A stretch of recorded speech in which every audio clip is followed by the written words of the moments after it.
Hey there, little dreamers, crescent moon. My name is Jackson, and welcome to Dream's Sleepy ASMR, where stories sparkle like stardust and dreams take flight on fairy wings. Tonight's tale is something truly magical.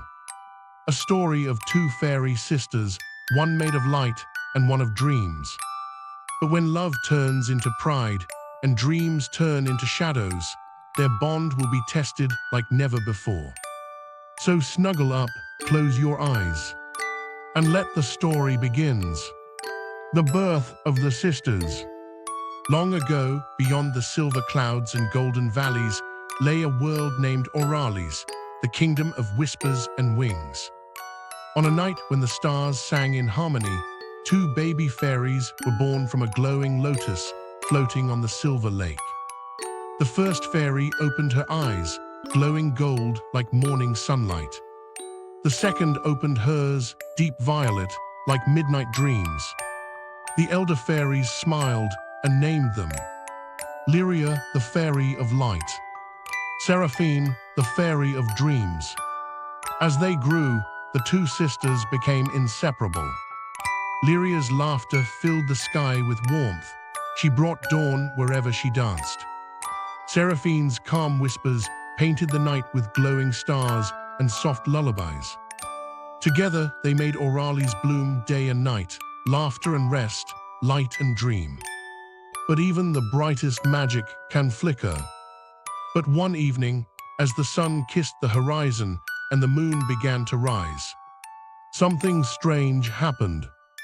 Lyria's golden flowers refused to close for the night, and Seraphine's stars refused to shine. The balance of Auralis was breaking, and neither sister knew that this night would change everything. New moon. Every year, the fairies celebrated the festival of balance, a day when light and shadow danced together in perfect harmony. Lyria painted the sky with waves of sunlight, and Seraphine followed with silver clouds that shimmered like silk. But this year, Lyria's glow was stronger, almost too strong. The light pushed away the twilight, and the flowers stayed open all night long. Lyria, Seraphine whispered, "You're shining so bright, my stars have nowhere to rest." Lyria smiled proudly. "Maybe the world prefers it this way. Look how bright and happy everything is." Seraphine frowned gently. "Too much light blinds the heart, dear sister. Even flowers need the night to dream." But Lyria turned away. Perhaps for the first time, she began to believe that light was all that mattered.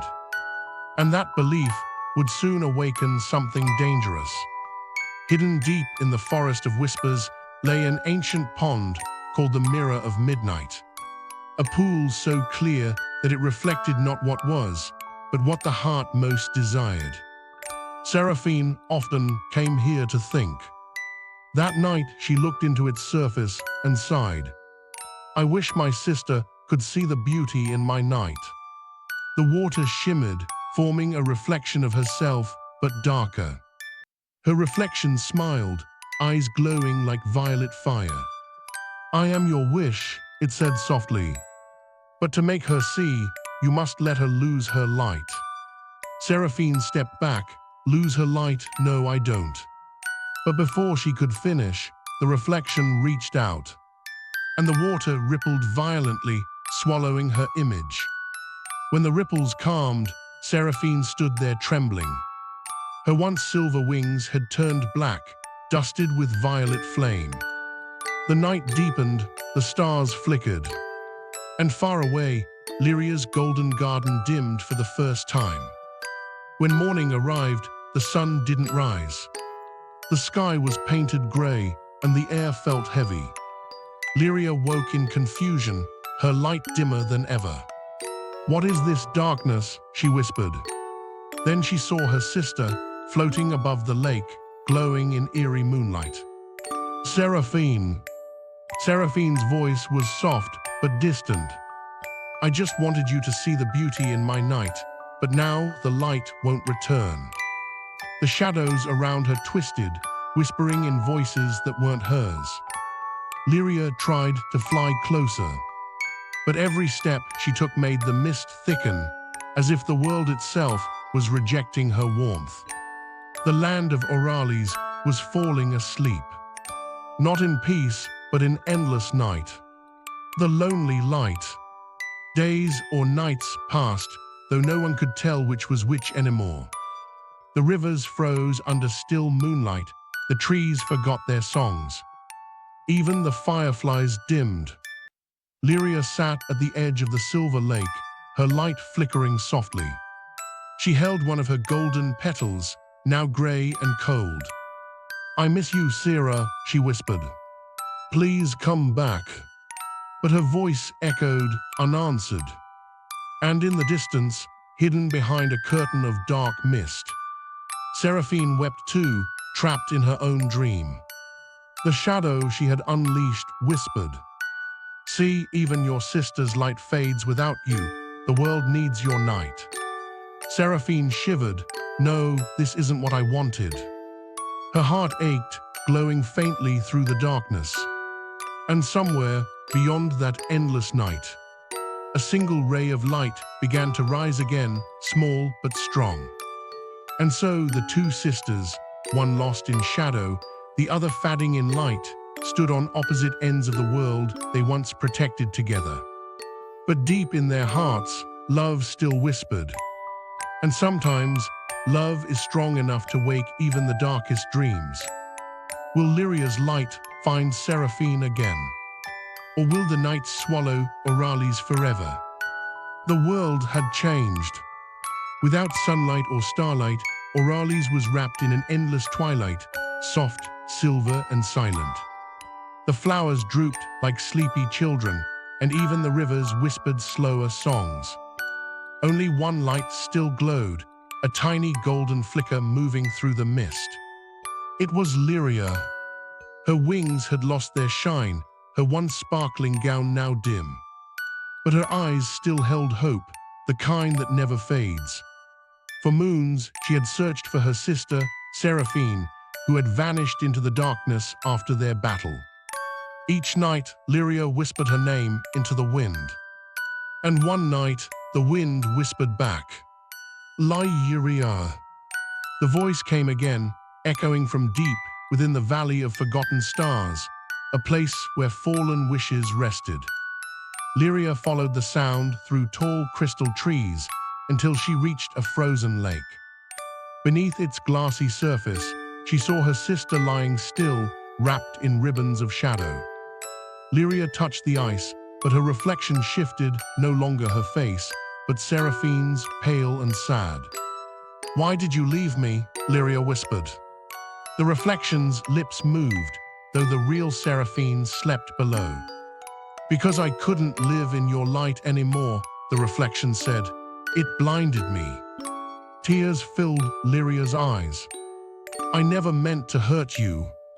A low, rumbling voice rose from the darkness under the lake.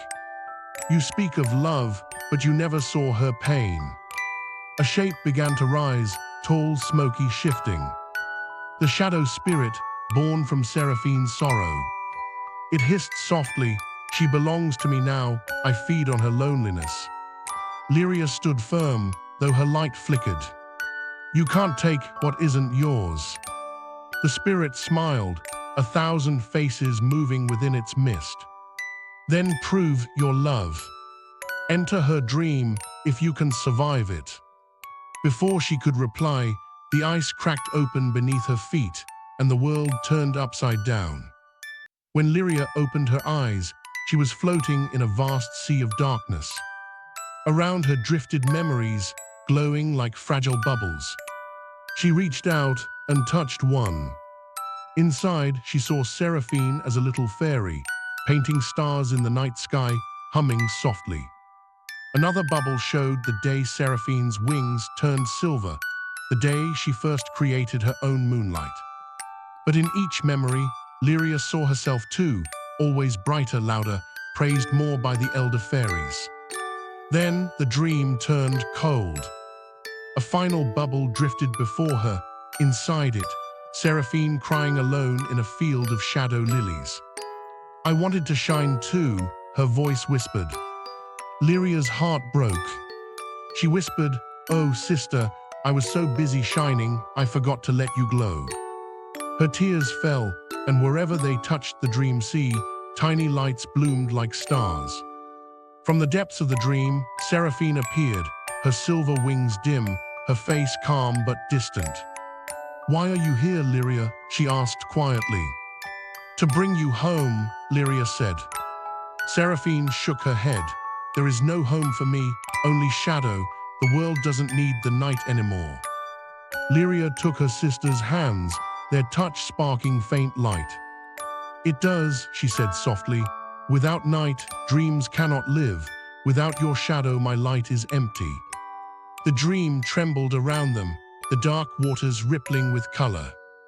Seraphine's eyes widened as she felt warmth spread through her hands. "Lyria, you still love me." "Always."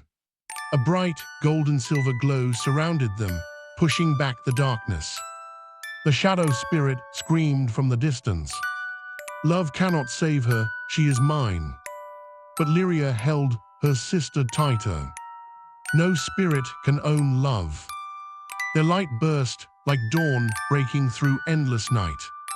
When the glow faded, the sisters found themselves standing in a glowing cavern.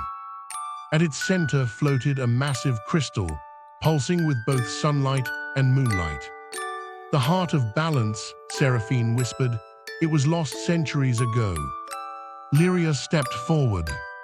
"Maybe it was waiting for us to find it again." The crystal began to sing, a soft hum that made their wings shimmer. It glowed brighter with every heartbeat, reflecting both gold and silver hues. The sisters reached out together, touching it at the same time. The cavern filled with pure light, neither harsh nor dim, but peaceful. The air trembled, the earth sighed, the balance returned. Outside, the skies of Oralis began to change. The sun rose gently, not chasing away the night, but blending with it. Half the sky was golden, half lavender, a sunrise and twilight woven together. Fairies woke from their sleep and gasped at the sight, morning and night existing as one. The rivers sparkled again, the flowers glowed with dew, and laughter returned to the air. In the middle of the meadow, the two sisters stood hand in hand. Seraphine looked at her reflection in the water. Her wings now had golden edges, glowing softly. She smiled for the first time in ages. "I feel light again." Lyria's own wings shimmered with silver streaks. "Because we share it now," she said, "your night in my day, my light in your dark." Together, they lifted their hands, sending thousands of glowing petals into the wind. They floated like stars reborn, spreading peace over Oralis. Days later, the sisters built a magical garden where light and shadow danced together. The Garden of Harmony. At sunrise, golden flowers bloomed. At dusk, silver blossoms glowed. Every creature of Oralis, birds, elves, spirits, and tiny pixies, visited to rest, dream, or simply listen to the peaceful song of the sisters. Seraphine laughed one evening. "We've turned the world into one big lullaby." Lyria giggled softly. "That's what it was always meant to be." And every night, as the stars appeared, the sisters sat together by the glowing lake, wings touching, eyes closed, hearts calm. Sometimes, the wind still carried the faint echo of their past. The jealousy, the pride, the hurt. But now, instead of silence, they answered it with music. A flute of moonlight. A harp of golden sunbeams. Their song floated through Oralis like a lullaby for every restless soul. And the fairies began to tell their story. Thank you for listening, dreamers, Crescent Moon. If this story touched your heart, let your eyes rest now and drift into your own dream world. You're safe, you're warm, and your dreams are glowing tonight. This is Jackson, and you've been listening to Dream Sleepy ASMR, where magic whispers you to sleep. Good night and sweet dreams, Milky Sparkles.